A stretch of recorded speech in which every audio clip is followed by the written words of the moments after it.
안녕하세요. 책 읽는 문학관 여운입니다. 오늘 보내드릴 작품은 마르쿠스 아우렐리우스의 명상록입니다.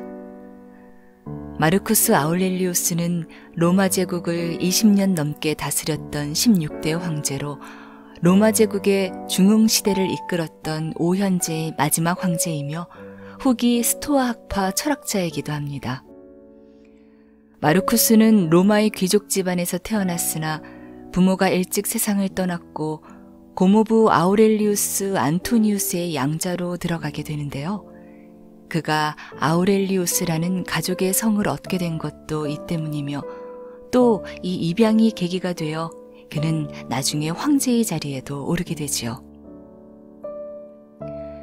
그가 쓴 명상록은 황제 재위 기간 동안 전쟁을 수행하고 통치하는 가운데 머릿속에 떠오른 생각들을 단편적으로 기록한 책으로 철학적 사상이 녹아있는 일기 형식으로 되어 있습니다. 오랜 세월 역사상 가장 위대한 고전 가운데의 하나로 여겨져 온 명상록은 하버드대와 옥스퍼드대의 권장 필독 고전으로 선정되었고 빌 클린턴 전 미국 대통령이 1년에 2번씩은 꼭 읽는다고도 하는데요. 그만큼 명상록은 불멸의 고전이자 인생의 깊은 성찰을 담고 있는 책이기도 합니다. 명상록, 마르쿠스 아우렐리우스의 깨달음과 철학 속으로 한번 들어가 보시지요. 구독과 좋아요는 사랑입니다.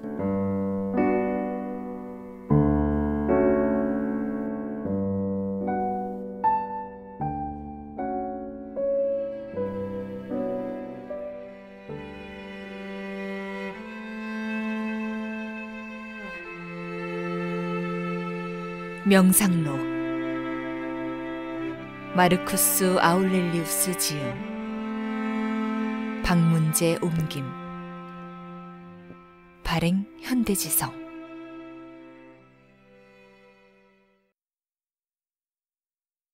제1권. 내 조부 베루스에게서는 선량하다는 것과 온유하다는 것이 무엇인지를 알았다.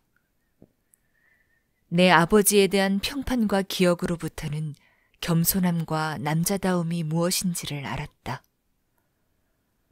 내 어머니에게서는 신을 공경하며 살아가는 경건한 삶, 사람들에게 후히 베푸는 삶, 잘못된 일을 실제로 하는 것만이 아니라 그런 일을 생각하는 것조차 하지 않는 삶, 부자들과는 거리가 먼 검소한 삶을 보았다. 내 증조부 덕분에 일반 학교에 다니지 않고 훌륭한 선생님들을 집으로 모셔서 배우게 되었고, 이런 일에는 돈을 아끼지 말아야 한다는 것도 알게 되었다. 내 개인 교사에게서는 전차경주에 나오는 녹색군과 청색군 또는 검투경기에 나오는 큰 방패군과 작은 방패군 중에서 어느 한쪽을 편들고 응원해서는 안 된다는 것, 어렵고 힘든 일들을 묵묵히 해나가는 것, 최소한의 것만으로 만족하며 요구하는 것이 별로 없는 것, 내가 해야 할 일들을 스스로 하고 남의 일에는 간섭하지 않는 것, 남을 비방하고 중상모략하는 말에는 귀를 기울이지 않는 것을 보았다. 디오그네토스에게서는 쓸데없는 일들에 힘을 쏟지 않는 것, 주술사들이나 사기꾼들이 주문이나 축계 같은 것들에 대해 말하는 것들을 믿지 않는 것, 매출하기를 싸움 붙이는 놀이를 하지 않고 그 같은 일들에 열광하지 않는 것, 다른 사람들이 해주는 솔직한 말들을 막지 말고 귀 기울여 잘 듣는 것을 보았다. 내가 철학을 잘 알게 되어 처음에는 바케이오스에게서 배우고 다음으로는 탄다시스와 마르키아누스에게서 배우게 된 것, 어렸을 때 대화편을 쓰게 된 것, 간이 침대나 가죽 담요를 비롯해서 그리스 철학자들이 추구했던 생활 양식에 속한 모든 것들을 좋아하게 된 것도 디오그네토스 덕분이었다. 루스티쿠스로부터는 나의 성품을 교정하고 훈련할 필요가 있다는 것. 교묘한 언변과 수사학을 익히는 일에 빠져서 열을 올리지 않는 것. 순전히 이론적이거나 사변적인 문제들에 대한 글들을 쓰지 않는 것. 잘잘못을 따져 훈계하는 연설을 삼가는 것. 사람들에게 금욕주의자나 자선사업가처럼 보이려고 하지 않는 것.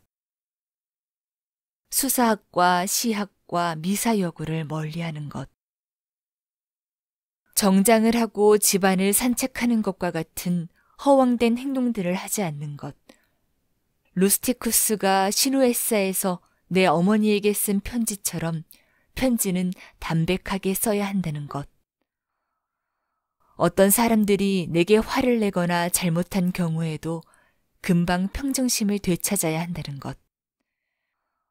그들이 조금이라도 돌이키고자 하는 기색을 보이기만 해도 그들과 기꺼이 화해하고자 해야 한다는 것. 책들은 피상적으로 한번 훑어보는 것으로 만족하지 않고 주의 깊게 정독해야 한다는 것. 유창한 언변으로 청산유수처럼 말하는 사람들의 말은 주의해서 들어야 하고 성급하게 동의해서는 안 된다는 것을 알았고 그의 집에 있던 필사본을 빌려주어 에픽테토스의 담화록도 알게 되었다.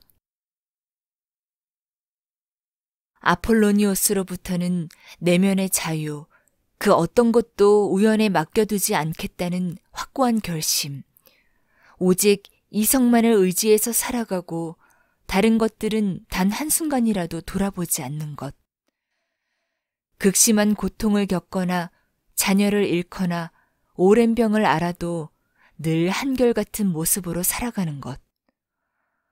한 사람이 그토록 열정적으로 활동하면서도 늘 느긋하고 여유가 있으며 온유할 수 있다는 것을 그의 생생한 모범을 통해 분명하게 알게 되었고, 다른 사람들을 가르칠 때 조급하게 굴지 않고 철학적인 진리들을 자신의 삶의 경험 속에 녹여서 알기 쉽게 가르치면서도 자신의 그런 재능을 자랑하지 않고 아무것도 아닌 것으로 여기는 사람이 있다는 것을 그에게서 보았으며 비굴하게 보이지도 않고 무성의하게 보이지도 않게 친구들이 베푸는 호의를 받아들이는 법도 알게 되었다.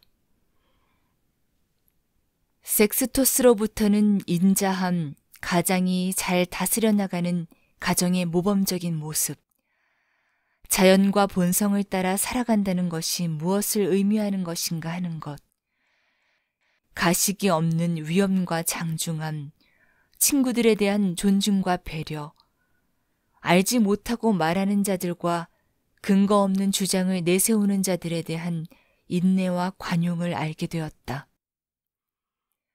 그는 그 누구와도 잘 어울리는 사람이어서 그와의 대화는 그 어떤 칭찬을 듣는 것보다 더 즐거운 것이었고 단지 그와 함께 있기만 해도 마음이 기뻤기 때문에 그를 만나서 얘기를 해본 모든 사람들로부터 아주 깊은 존경심을 불러일으켰다.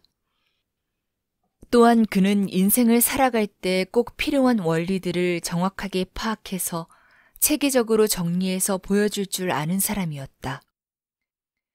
그는 분노나 다른 어떤 격정의 내색을 조금이라도 내보인 적이 없었고 격정으로부터 완전히 자유로움과 동시에 사람들을 사랑하는 마음과 정이 차고 넘쳐 보였으며 티를 내거나 요란스럽지 않는 가운데 다른 사람들을 칭찬하였고 박학다식했으면서도 절대로 잘난 체 하지는 않았다.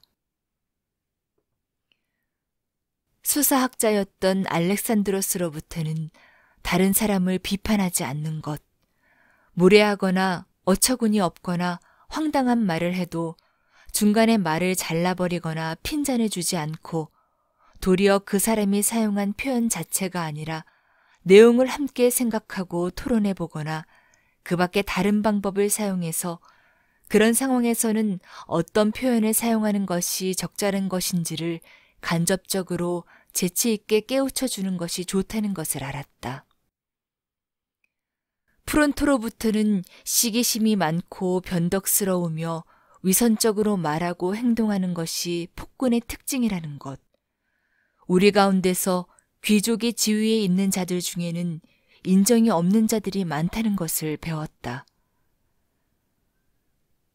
플라톤 학파의 철학자인 알렉산드로스로부터는 누구에게 말하거나 편지를 쓸 때 내가 너무 바쁘다라는 말은 꼭 필요한 경우에만 사용하고 자주 사용해서는 안 된다는 것.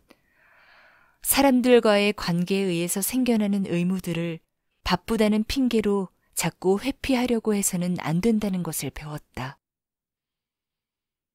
카틀로스로부터는 친구가 근거 없이 질책하고 비판하더라도 무시해버리지 않고 도리어 그 친구가 평소의 모습을 되찾을 수 있게 해주려고 애써야 한다는 것.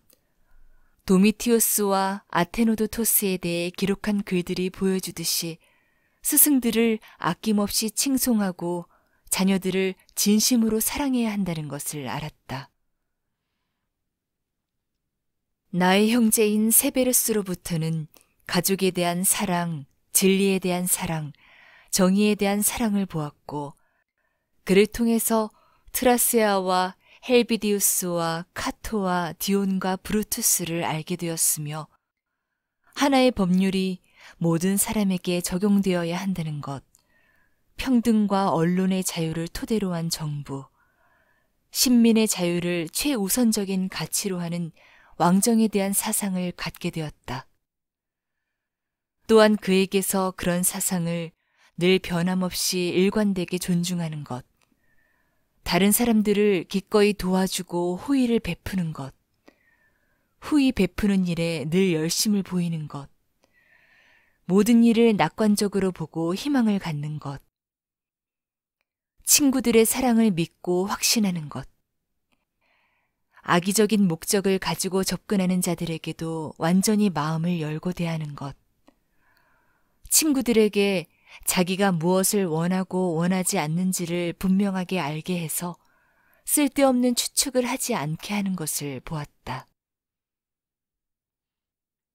막시무스에게서는 자기 자신을 철저하게 절제하는 것, 한번 결심을 했으면 절대로 흔들리지 않는 것, 병을 앓을 때나 그 밖에 다른 그 어떤 나쁜 상황에서도 쾌활함을 잃지 않는 것을 보았고, 온유함과 위엄이 잘 조화되어 있는 성품의 모범을 보았으며 자신에게 맡겨진 일들을 아무런 불평 없이 해내는 것을 보았다.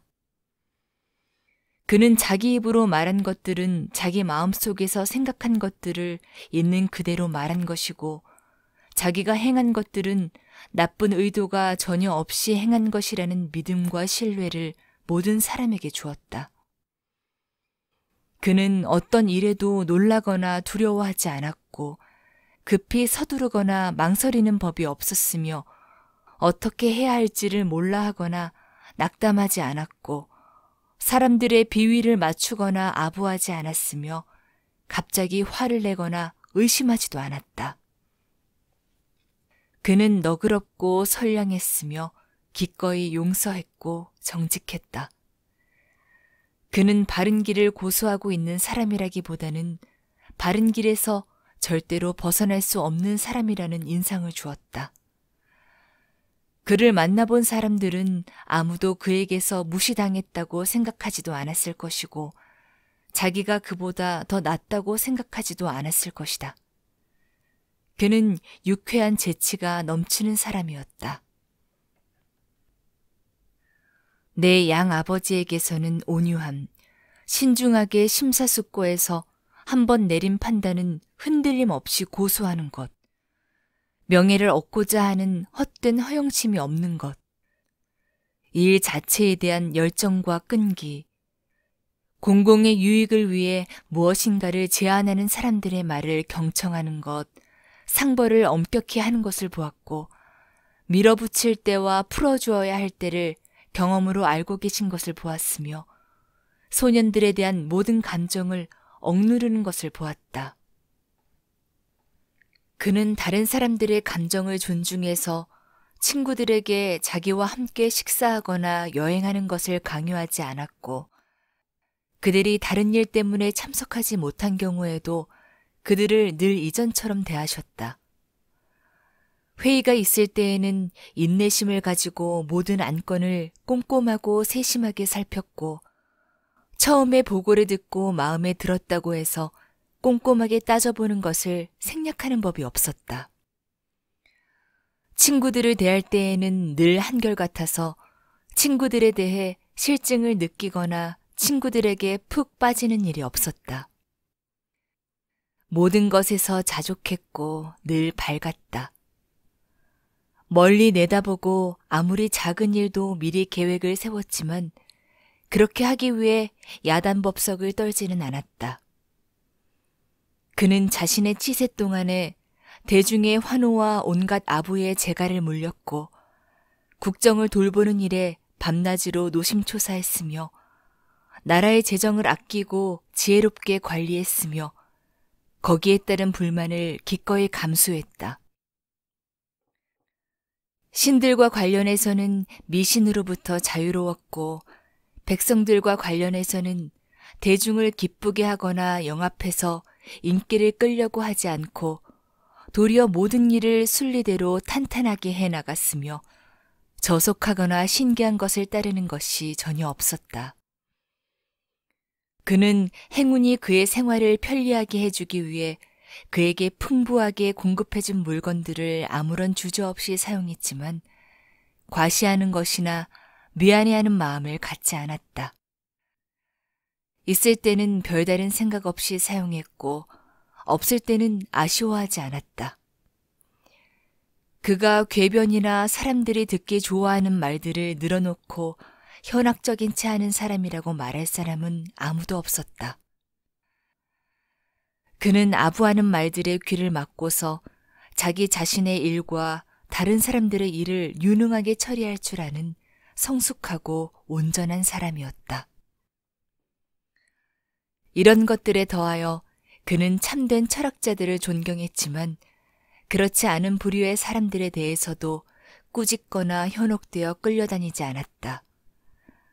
사교성도 있고 기지도 있었지만 지나침은 없었다. 자신의 몸을 적절하게 돌보았지만 삶에 집착하거나 외모에 관심을 갖지 않았고 도리어 자신의 몸을 함부로 굴리지 않고 적절한 주의를 기울였기 때문에 의술이나 약의 도움을 받거나 외적인 처치를 해야 할 필요가 거의 없었다. 무엇보다도 그는 수사학이나 법률이나 윤리 같은 분야들의 특별한 재능을 지닌 사람들을 시기하지 않고 기꺼이 있는 그대로 인정해주고 그런 사람들이 각각 자신의 분야에서 탁월한 것에 합당한 대우를 받을 수 있도록 최선을 다해 도와주었다. 모든 일에서 조상들의 전통을 충실하게 따르고자 했지만 자신이 전통을 따라 행하는 것임을 과시하고자 하지는 않았다. 또한 그는 변화를 주는 것이나 오락가락하는 것을 좋아하지 않았고 늘 동일한 장소에서 동일한 일을 하곤 했다. 잠시 심하게 두통을 앓다가도 이내 다시 힘을 차리고서 일상으로 돌아가서 아무 일도 없었다는 듯이 일했다. 그가 비밀로 한 일들은 많지 않고 극히 적었고 아주 가끔씩 오직 국사에 대한 것만 비밀에 붙였다. 국가 행사를 하거나 공공 건축물을 짓거나 하사품을 내릴 때는 지나치지 않게 꼭 필요한 경우에만 했고 그런 일들을 해서 얻게 될 개인적인 업적이나 명성은 전혀 고려하지 않았다. 시도 때도 없이 목욕하지 않았고 멋있는 건물을 짓는 것에 애착을 보이지 않았으며 음식이나 의복의 옷감과 색상이나 노예들의 미색에 관심이 없었다. 그의 옷은 로리움에 있는 그의 시골집에서 보내온 것들이었고 그에게 필요한 다른 물건들도 대부분 라노비움에서 공급되었다. 그에게 용서를 구한 투스쿨룸의 징세관을 그가 어떻게 했는가? 그는 늘 그런 식으로 처신했다. 그에게는 냉혹하거나 무자비하거나 고압적인 면이 전혀 없었다. 그는 속된 말로 사람들로 하여금 진땀나게 만드는 그런 부류의 사람이 아니었다. 매사가 마치 여유로운 사람이 천천히 시간을 들여서 침착하게 아주 세밀한 부분까지 체계적으로 계획한 후에 그 계획을 단호하고 일관되게 실행해 나가는 것 같았다. 소크라테스는 많은 사람들이 의지가 너무 약해서 안 할 수 없고 한 번 하면 완전히 빠져들 수밖에 없는 그런 일들일지라도 자기는 안 할 수도 있고 적당히 즐길 수도 있다고 말했다고 하는데 그 말은 그에게도 그대로 적용되는 말이다. 어떤 일을 할 수 있는 힘을 갖고 있으면서도 그 일을 안 할 수 있는 절제력도 함께 가지고 있다는 것은 막시무스가 병들었을 때 보여준 것과 같이 완전한 불굴의 정신을 소유한 사람의 특징이다. 신들에게서 나의 좋은 조상들, 좋은 부모, 좋은 누이, 좋은 스승들, 좋은 권속과 친지와 친구들을 예외 없이 거의 모두 얻었다. 나는 사람들을 상처받게 할 수 있는 기질을 타고나서 여건이 조성되기만 했다면 그들로 하여금 어떤 식으로든 깊은 상처를 받게 했을 것인데도 실제로는 그렇게 하지 않은 것은 나의 그런 기질이 나타날 수 있는 여건이 조성되지 않게 한 신들의 은총 덕분이었다. 내가 내 조부의 첩 옆에서 더 이상 양육받지 않게 되어서 내 청춘의 순결을 보존하고 적절한 때가 되기도 전에 성인의 역할을 하지 않아도 되게 그 시기가 미루어진 것도 신들의 은총이었다. 내가 한 나라를 다스리는 지위에 있는 양아버지를 만난 것도 신들의 은총이었다. 그는 내게서 온갖 허영심이나 교만함을 없애주었고 궁정에 살면서도 호의나 화려한 옷이나 횃불 들어주는 자나 조각상 같은 허례허식이 필요하지 않고 평민과 거의 비슷한 생활을 하면서도 얼마든지 한 나라의 군주로서 전혀 위험의 손상 없이 국사를 돌볼 수 있다는 것을 깨닫게 해주었다. 내게 아주 좋은 성품을 지닌 아우가 있어서 그를 볼 때마다 내 자신을 더욱 살펴서 언행을 조심해야 한다는 경각심을 불러일으켜 주면서도 나를 존경하고 사랑해서 내 마음을 기쁘게 해주는 것. 나의 자녀들이 지능면에서나 육체적으로나 아무 문제가 없는 것. 내가 만일 수사학이나 시문이나 그 밖에 다른 학문에 뛰어난 재능을 보였다면 거기에 빠져서 헤어나오지 못했을 텐데 다행히 그런 분야에 뛰어나지 않은 것. 나의 스승들은 아직 젊으니까 나중에 천천히 관직을 주어도 괜찮을 것이라고 생각하지 않고 일찌감치 그들이 원하는 것으로 보였던 관직들에 서둘러 앉힌 것. 아폴로니오스와 루스티쿠스와 막시무스를 알게 된 것도 신들의 은총이었다. 자연과 본성을 따라 살아가는 삶의 올바른 의미를 자주 명료하게 나의 생각 속에서 그려볼 수 있어서 그런 삶은 신들, 곧 신들의 축복과 도움과 영감에 달려있기 때문에 내 자신이 못나서 그리고 신들의 가르침을 늘 명심하고 유념하지 못해서 내가 여전히 그 이상에 못 미치기는 하지만 내가 지금 즉시 자연과 본성을 따라 살아가는 삶을 살아가는 것을 방해할 수 있는 것은 아무것도 없다는 것을 알게 된 것도 신들의 은총이었다. 내가 내내 이런 삶을 살아왔는데도 내 몸이 지금까지 잘 버텨준 것. 베네딕타나 테오도토스를 한 번도 건드리지 않았고 심지어 내가 나중에 정욕에 빠졌을 때도 거기에서 금방 헤어나올 수 있었던 것. 루스티쿠스에게 종종 화가 났지만 나중에 후회할 짓을 한 번도 하지 않은 것. 내 어머니는 일찍 돌아가실 운명이었지만 적어도 말년을 나와 함께 보내게 된 것은 신들의 은총이었다. 재정적으로 어렵거나 그 밖에 다른 도움을 필요로 하는 사람들을 도와주고 싶을 때마다 내게 그럴 만한 힘이 없다는 말을 한 번도 하지 않을 수 있었던 것. 내 자신은 다른 사람의 도움을 받아야 하는 그런 곤경에 한 번도 처한 적이 없었던 것. 아주 순종적이고 사랑이 많으며 사심 없는 아내를 만난 것. 나의 자녀들을 위해 훌륭한 스승들을 구해줄 수 있었던 것도 신들의 은총이었다. 꿈을 통해서 유익한 조언들을 듣고 특히 각혈과 현기증을 치료할 수 있는 비법을 들을 수 있었던 것. 카이에타에서 내 자신이 사용하기 나름이라는 신탁을 듣게 된 것. 철학에 마음을 두었을 때 소피스트에게 빠지거나 책상머리에 앉아서 책들을 섭렵하거나 3단 논법을 풀거나 천문 현상을 연구하는 데 골몰하지 않은 것도 신들의 은총이었다. 이 모든 일은 신들과 행운의 도움 없이는 안 되는 것들이기 때문이다. 제2권 그라노아 강변에 있는 콰디족의 땅에 머물며 쓰다. 하루를 시작하기 전에 네 자신에게 이렇게 말하라. 오늘도 나는 주제넘게 이 일 저 일 간섭하고 돌아다니는 사람, 배응망덕한 사람, 제멋대로 교만하게 행하는 사람, 술수를 써서 남을 속이는 사람, 시기심이 많은 사람, 사교성이 없고 무뚝뚝한 사람을 만나게 될 거야. 하지만 그들이 그런 짓들을 저지르는 것은 단지 선이 무엇이고 악이 무엇인지를 알지 못하기 때문이다. 나는 선의 본성은 아름다운 데 있고 악의 본성은 추한 데 있다는 것을 알고 그들이 비록 잘못을 저지르고 있을지라도 그들의 본성은 나와 동일해서 그들이 나의 동족이자 형제들이라는 것도 안다. 그들이 나의 동족인 것은 그들이 나의 씨족에 속하여 나와 혈연 관계에 있기 때문이 아니라 나와 마찬가지로 그들 안에 이성과 신성의 파편을 지니고 있기 때문이다.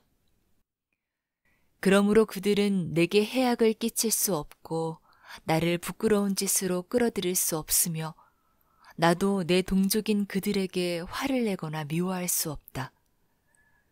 우리는 두 발이나 두 손이나 두 눈꺼풀이나 상악과 하악처럼 서로 돕고 협력하기 위해 태어났기 때문이다. 따라서 서로 대립하는 것은 본성에 어긋나는 짓이다. 그리고 서로에게 화내고 등을 돌리는 것은 서로 대립하는 것이다. 내가 누구이든 나는 육신과 호흡과 이 둘을 지배하는 정신으로 이루어져 있는 존재다. 네가 보던 책들을 집어치워라. 그런 것들로 더 이상 너의 정신을 산만하게 하지 말라. 그렇게 하지 말고 마치 네가 지금 죽음을 앞둔 사람인 것처럼 육신을 무시해버려라. 육신이라는 것은 단지 피와 뼈 그리고 신경과 정맥과 동맥이 서로 얽혀있는 그물망에 불과한 것이다. 또한 호흡이 무엇인지도 생각해보라.